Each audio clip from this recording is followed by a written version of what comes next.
아살라무 알레이쿰 와라흐마툴라히 와바라카투. 자, 이번 강의를 통해서는 이슬람에서의 가족에 대해서 알아보도록 하겠습니다. 자, 보통 가족은 이제 결혼을 통해서 형성이 되죠. 그래서 결혼은 이슬람에 있어서 아주 중요한 의미를 지닙니다. 그래서 많은 이제 한국 무슬림들이 이제 새로 입교하신 분들 중에 이제 미혼 분들이 이제 많이 있는데, 그런 분들이 질문을 보통 하곤 합니다. 어떻게 하면은 결혼을 할 수 있냐? 어떻게 결혼하는 것이 이슬람적인 결혼이냐?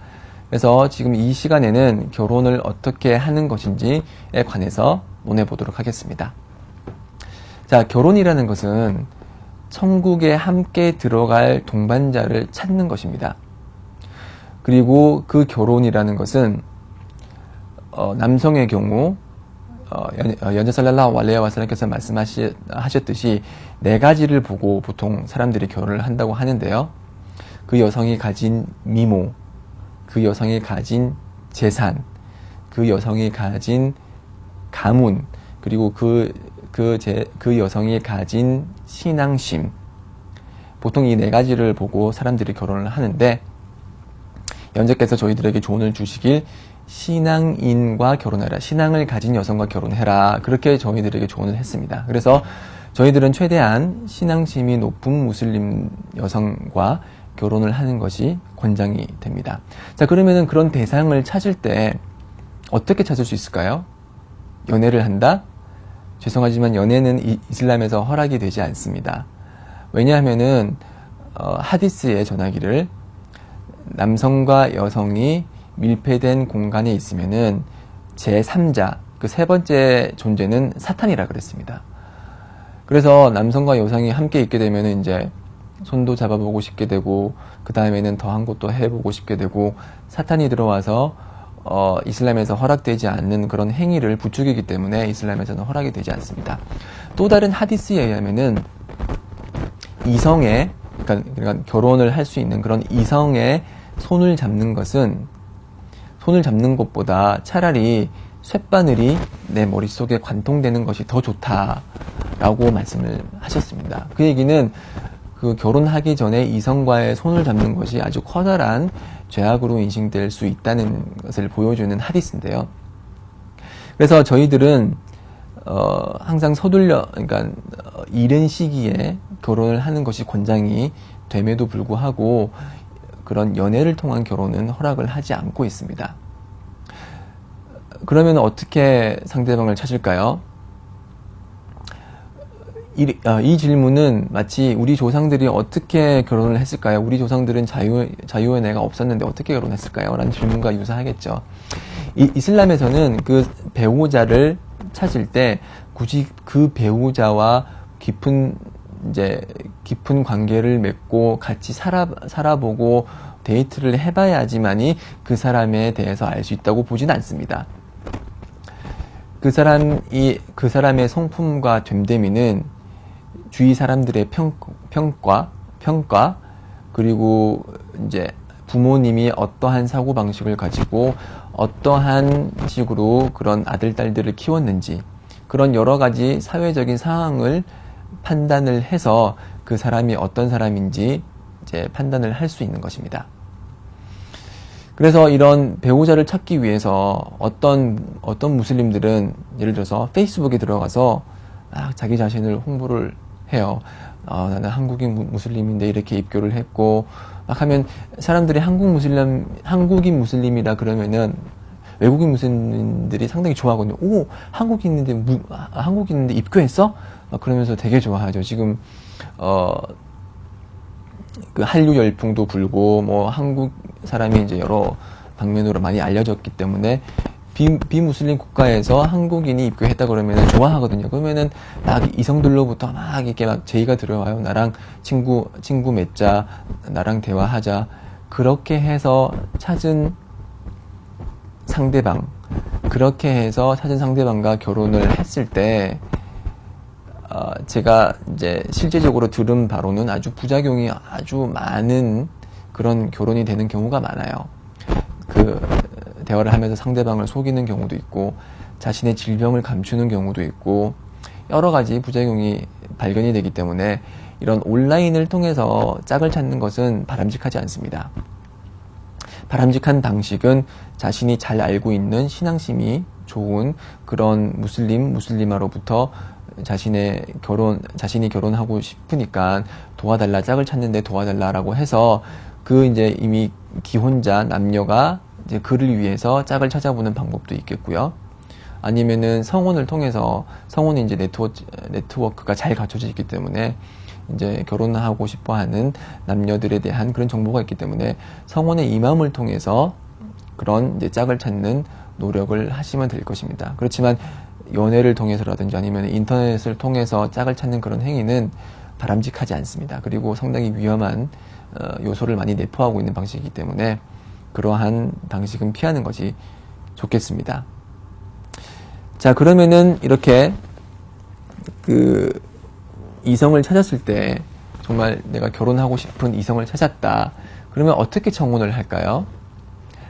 남성은 여성의 보호자, 아랍어로는 왈리라고 하죠.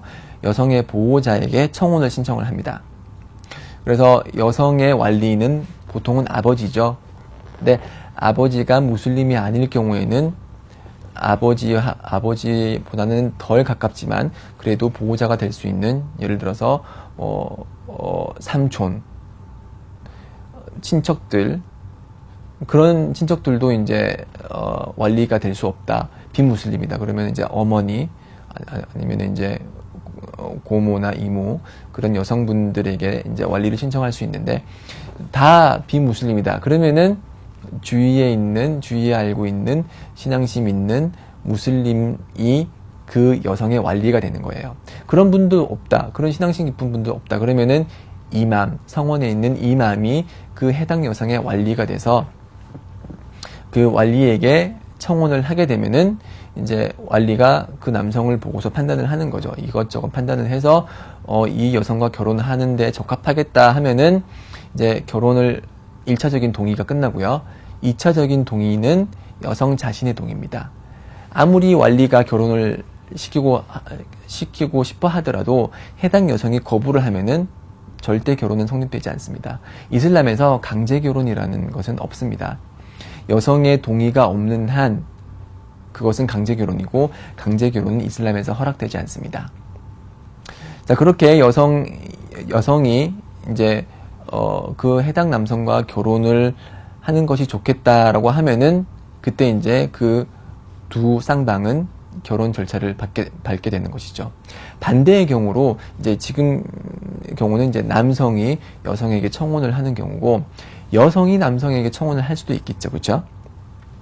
여성이 남성에게 청혼을 할 때는 여성이 직접 하는 것보다는 여성의 왈리, 이제 보호자가 남성에게 가서 내 딸이 이렇게 있으니 지금 결혼 정년기에 도달했고 무슬림이고 이렇게 하니 내 딸과 결혼하는 게 어떻겠느냐라고 제안을 하는 것입니다. 그래서 남성이 오케이 결혼하겠다라고 하면은 그때 이제 쌍방의 동의가 있기 때문에 결혼을 할 수 있는 기본 조건을 갖춘 것입니다. 자, 이렇게 쌍방의 동의와 합의가 있을 때 결혼을 할 수 있는 기본적인 기본적인 조건을 갖춘 것인데, 이슬람에서 결혼이 성립하기 위한 필수 조건은 이런 쌍방의 동의, 남성의 허락과 여성의 허락이 있어야 되고요. 그리고 결혼을 할 때 여성의 보호자가 반드시 입회를 해야 되고, 그리고 그 결혼 계약을 작성을 할 때 2명의 증인이 있어야 됩니다. 그래서 이렇게 쌍방, 이제 남편이 될 사람, 아내가 될 사람, 그리고 아내가 될 사람의 보호자, 그리고 2명의 증인은 당연히 무슬림이 돼야겠죠. 이런 조건이 성립이 되면은 이제 결혼을 할 준비가 돼 있고요.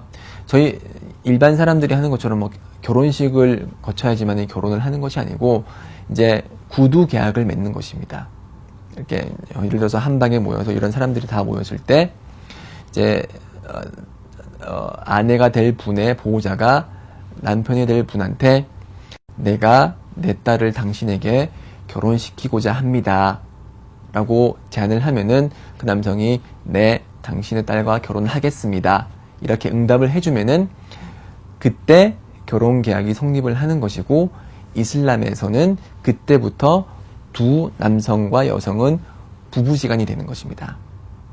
네, 이런 식으로 결혼 이제 계약을 맺고요.